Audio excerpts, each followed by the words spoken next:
Hello everyone, welcome to your channel Sir Birendra. I hope you all are doing great. This is the video for all people who are appearing for IELTS General. This is the sample test for IELTS listening. Kindly pay attention to all the instructions being given in the video. Kindly complete the test and I'll meet you at the end of the video with your scores. Best of luck.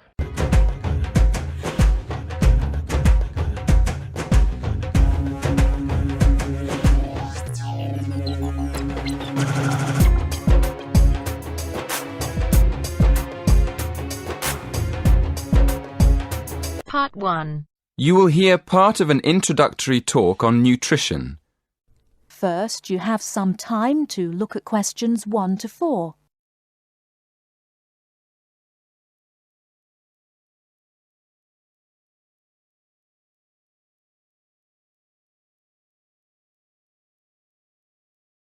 Listen carefully and answer questions 1 to 4.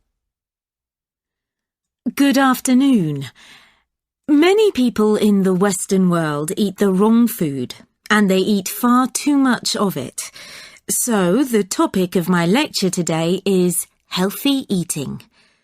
I'll divide my talk into 3 parts. Firstly, I'm going to define what I mean by healthy eating. After that, I'll go on to talk about why people don't eat properly, and then I'll finish my lecture with some ideas for improving the situation. Right. So, what do I mean by healthy eating? Well, some people might think it means eating a lot of meat. Of course, vegetarians wouldn't agree with this. They think eating meat is very unhealthy. Other people think that eating a lot of cabbage is good for you, or a lot of salad. Well, naturally, cabbage, salad and meat can all be part of healthy eating. But for me, healthy eating means 2 things. One is eating a balanced diet, and the other is eating the right amount of food. In my opinion, a balanced diet means eating a variety of foods, including meat, vegetables, fruit, cereals, and dairy foods. Obviously, the amount of food we should eat is more difficult to decide. It depends a lot on how active we are. Before you hear the rest of the conversation, you have some time to look at questions 5 to 10.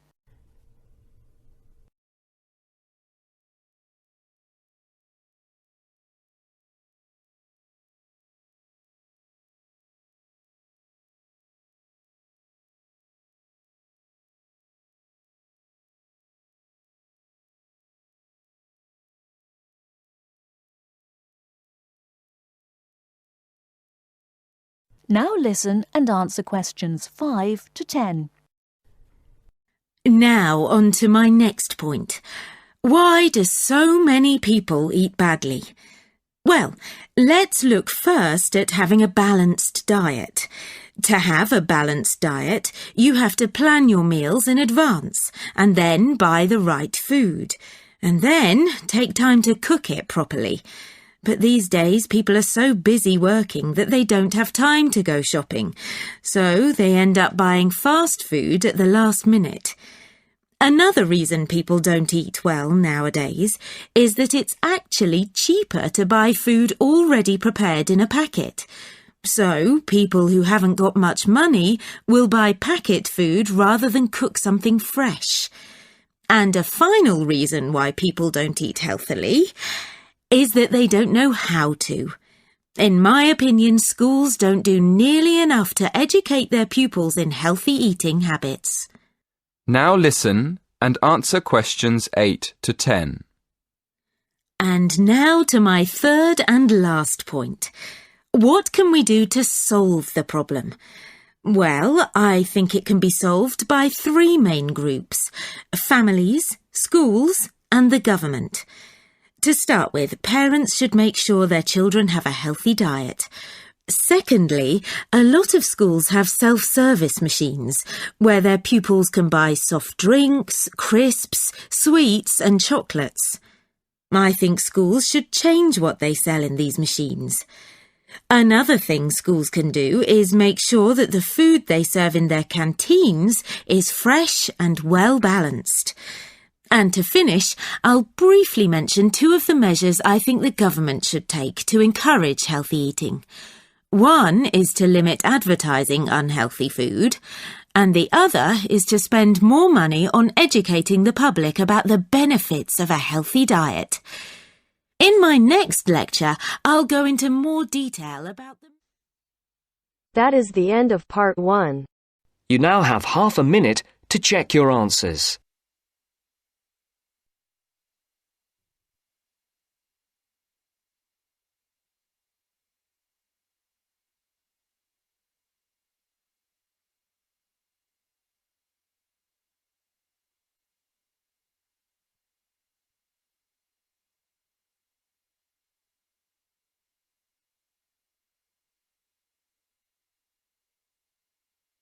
Now turns to part 2. Part 2. You will hear a talk about young people living on their own. Listen carefully and answer questions 11 to 12.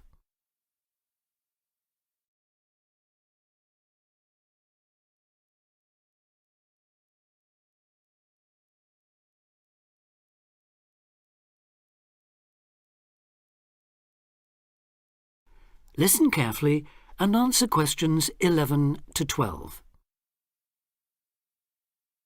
Loneliness is something we all suffer from in varying degrees, but young people living on their own can be particularly vulnerable. Many who leave the family home find they are less confident and have more difficulty in finding their feet than they expected. Often, going to work or study in another town or city will be the first time they have lived away from home. Although this may sound like an adventure for those dying to get away from the glare of the parental eye, for others it is a daunting prospect which generates apprehension, uncertainty and even fear. In fact, in a recent survey of over 1,600 people who had recently left home, 32% said that understanding and coping with loneliness was a crucial issue for them and made them feel highly stressed and distracted. An annual report by researchers last year recorded a noticeable increase in the number of individuals with homesickness, transition and isolation issues. Acknowledging that feelings of loneliness and isolation could impede progress at work or study, they examined the number of people using the welfare and health services. They found that young people in particular were prone to difficulties. Last year, 61% of all people using counselling services were aged under 30, and of this group, 57% were men.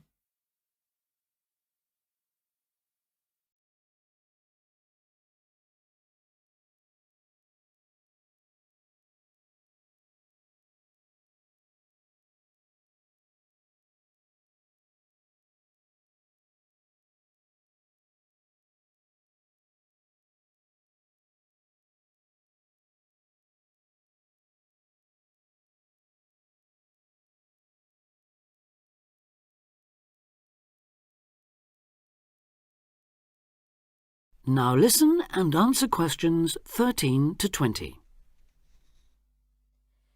Leaving home involves a major change in lifestyle, work patterns and degree of independence. You will be away from home, family and friends and are no longer supported by familiar surroundings. For this reason, in the first year a lot of young people suffer from loneliness.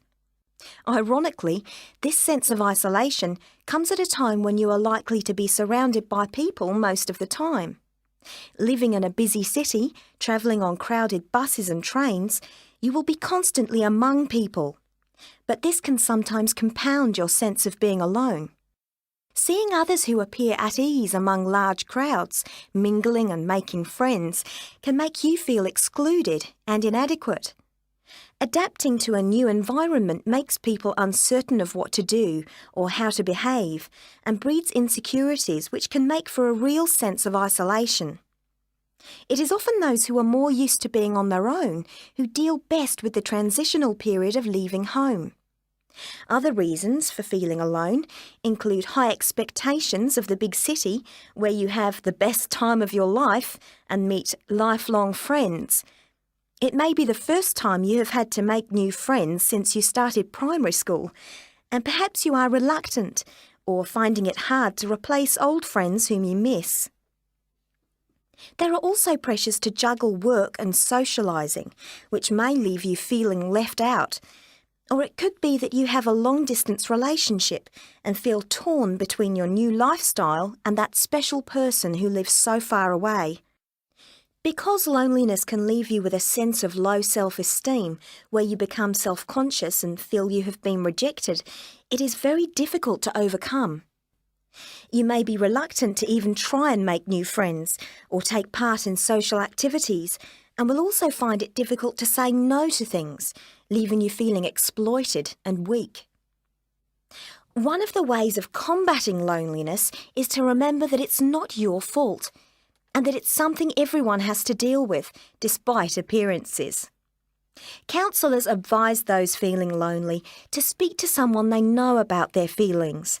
They also ask them to consider joining groups and societies and to get involved in activities which interest them as a way of meeting more people. Of course, overdoing it and jamming your schedule with too many things just to avoid being alone will not work. But meeting others with common interests may be a step forward. If you still feel like you need someone to talk to, you could try group counselling, where you will be able to talk to and receive support from a small number of people with the same difficulties as you. For more information or to be put in touch with an individual counsellor, contact the local town hall support services. That is the end of part 2. You now have half a minute to check your answers.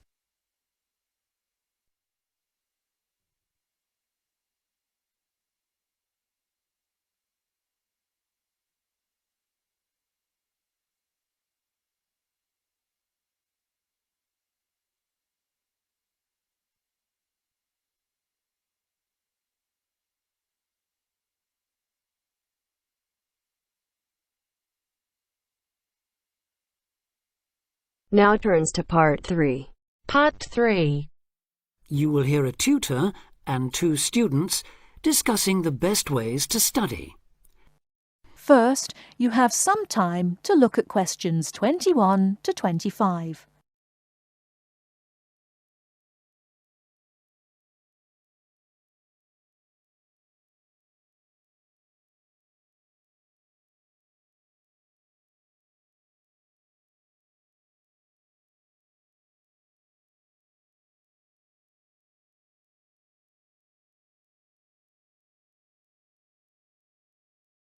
Now listen carefully and answer questions 21 to 25. Well, how are you both settling in? Fine. Yes, no problems. So far, anyway. Good. Remember that as your personal tutor, I'm here to help you if you do have any difficulties. Now, as you know, lectures start on Monday, so I thought we'd look at a few ways of making the most of them, especially in terms of the notes you take. Let's begin by thinking about what you can do before you even go to the lecture. Any ideas? Make sure you're up to date with all the background reading, so you know plenty about the subject already. Yes, that's essential. The lecturer will assume you have that knowledge. Anything else, Carlos? Well, check what the topic's going to be. Of the lecture, that is. I'd go a bit further than that and consider what the content may be. Then you could ask yourself some questions that you want answering and listen out for the relevant information during the lecture. Okay.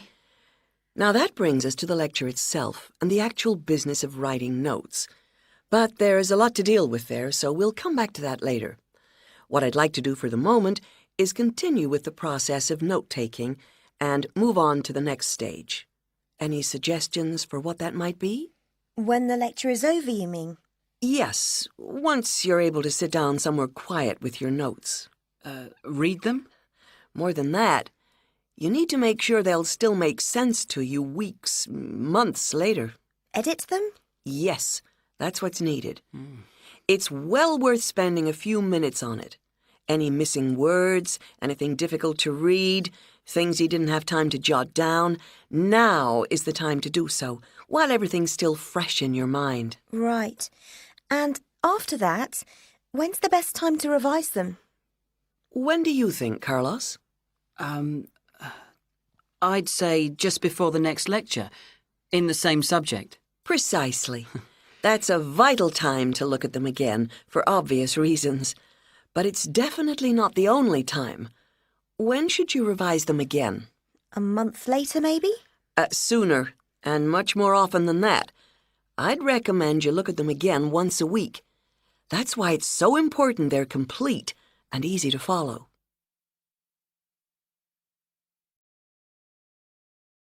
Before you hear the rest of the talk, you have some time to look at questions 26 to 30.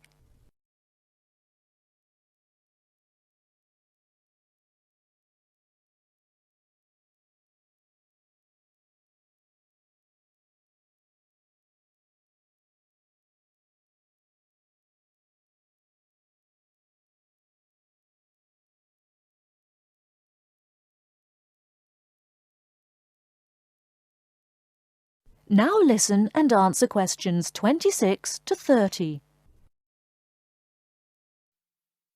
Right. Let's go back to note-taking and begin with the basics before the lecture has even started. What should you do when you walk into the room? Get a good seat, at the front if you can, where you can hear clearly and avoid distractions. Yes, though obviously others will have had the same idea, so it's as well to get there a bit early. So, when the lecture's underway and you're busy jotting things down, what should you try to ensure? That you're getting all the main points. And what if you don't catch something you know must be important? I'd leave a space. Then I could check it later, perhaps by asking a question at the end and fill it in afterwards. That's an excellent way to deal with it, yes. And there's something else I'd like to mention here. Talking about going through notes afterwards, it's absolutely vital that what you write is legible for one very good reason. It saves time. You'll waste many hours during the course if your revision is held up because you can't read what you've written. Okay, what else can we do to make listening and note-taking more efficient? Well, I always listen out for signpost words. Sorry, what are they? They're the ones lecturers use to say where they're going. A bit like a signpost at a road junction, I suppose.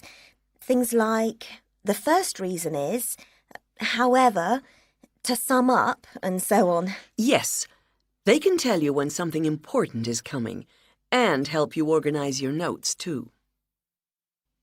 Is there anything else you can add, Carlos? There's something I think's very useful, but it's later, after the lecture is finished. That's fine. Go on. Well, what I do is go through what I've written down, summing up the main points in a few words in the margin, on the left-hand side of the page. I try to use words that'll jog my memory, so that I can remember what everything's about when I look at them again. Yes, that can work very well. What some people do to review their notes is cover up their full notes from the lecture, maybe with a piece of paper or a card, and concentrate just on what they've put in the margin, trying to recall the details. Then they move the cover down a little and check whether they were right. Or you could put your main points on another piece of paper and clip them together. Instead of covering and uncovering, you just hold a page in each hand. Sure. It's down to personal preference, really. Everyone has their own learning style. That is the end of part 3. You now have half a minute to check your answers.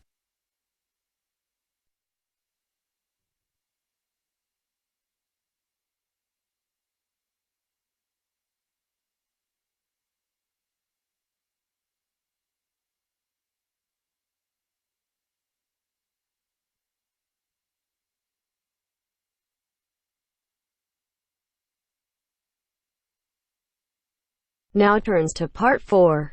Part 4. Listen to the following lecture about lightning. First, you have some time to look at questions 31 to 40.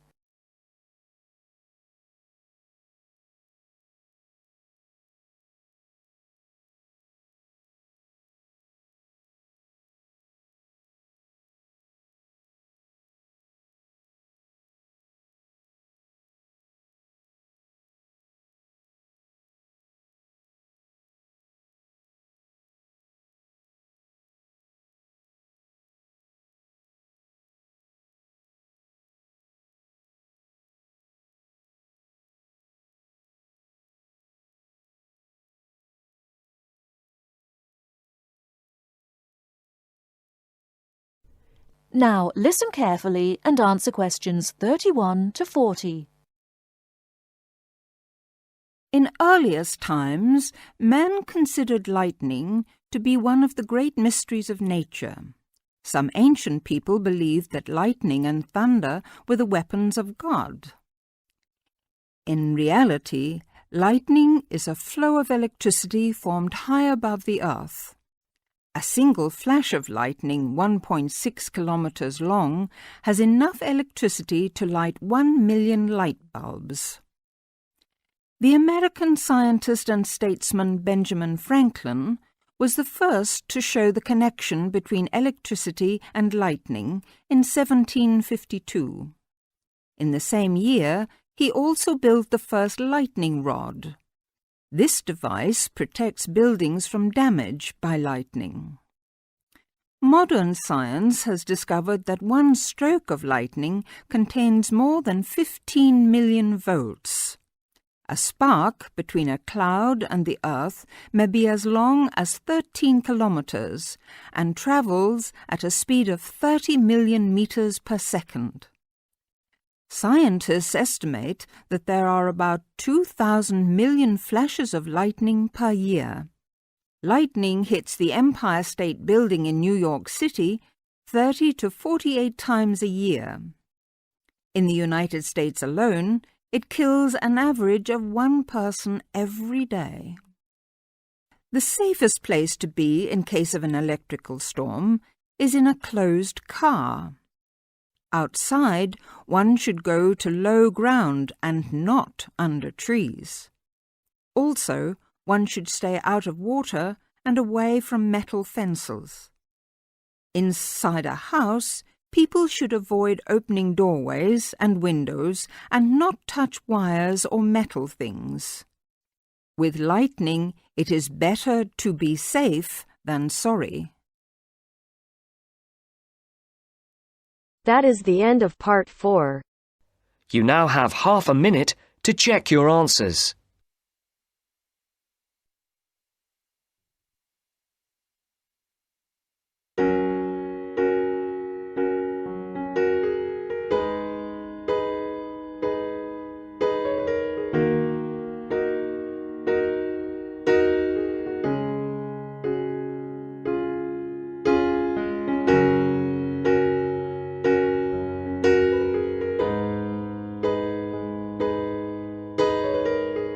That is the end of the test. You now have 10 minutes to transfer your answers to your Ielts listening answer sheet.